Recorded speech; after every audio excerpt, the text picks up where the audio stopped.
you ever looked at an inanimate object and seen a human face? Well, that is a phenomenon called pareidolia, and a new study shows that we tend to assume those faces are like, here's some great examples. These are actual products that when you look at them, they really look like a face. I love things like this. So for more, we're joined by CTV science and technology specialist Dan Riskin. And full disclosure, Dan, I follow an Instagram site called Faces and Things because I see this all the time and I love it. It makes me laugh every time.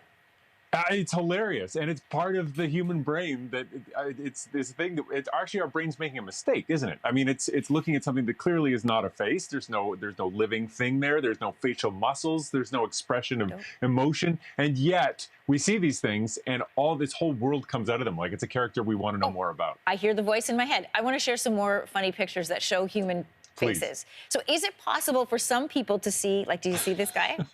Is it possible that some people see this more than others? I'm going to cycle through these pictures while you talk. Okay, all right. So nobody's going to listen to me, but that's okay because that's the whole point of this. It's a lot of fun. Some people do see it more than others, but really what comes down to is some faces really jump out more than others. You see some faces, you say, that's almost a face. I'm kind of with you, but that one you're like, oh yeah, that's a face. There's a new study out that shows that when we look at these faces, we don't just say face or no face. We actually say face with this emotion or face of this age. And we tend to see a young face. We tend to see maybe a kid or a young adult. We don't sometimes you see an old face, but that's sort of an exception to the rule. We see emotion. But the big finding from this study is, and this is cool, when we see these faces, we almost always by default think that they're male.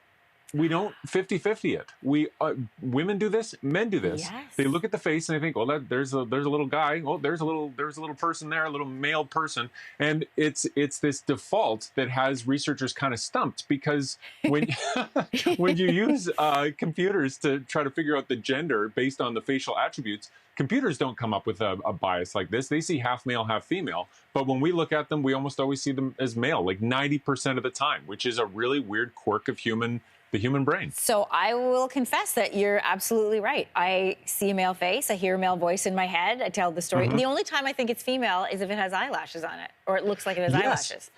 That's exactly right. So that's what they found, is that you have to add things to the picture to take it away from its default status as a male. And so this is sort of a puzzling thing about why we sort of have that default setting. It doesn't matter if it's a purse or something that we associate with women, it's still going to have a male face by default, unless it's got something like eyelashes or bright lipstick or something that, brightly colored lips, something that we associate with being female. And the researchers aren't saying this is bad. They're not saying that we need to put out a commission and have gender equality in pareidolia. That's not what anybody's saying. We're just saying, let's look at how the human brain works. I mean, after all, this is a mistake that the human brain is making. Why does it make the mistake this way? What does that tell us about the way our brains are built? And tell us about some of the biases that might be pushing us subconsciously in other parts of our lives. Interesting. So was that the goal of this study, other than it's fun to look at these pictures?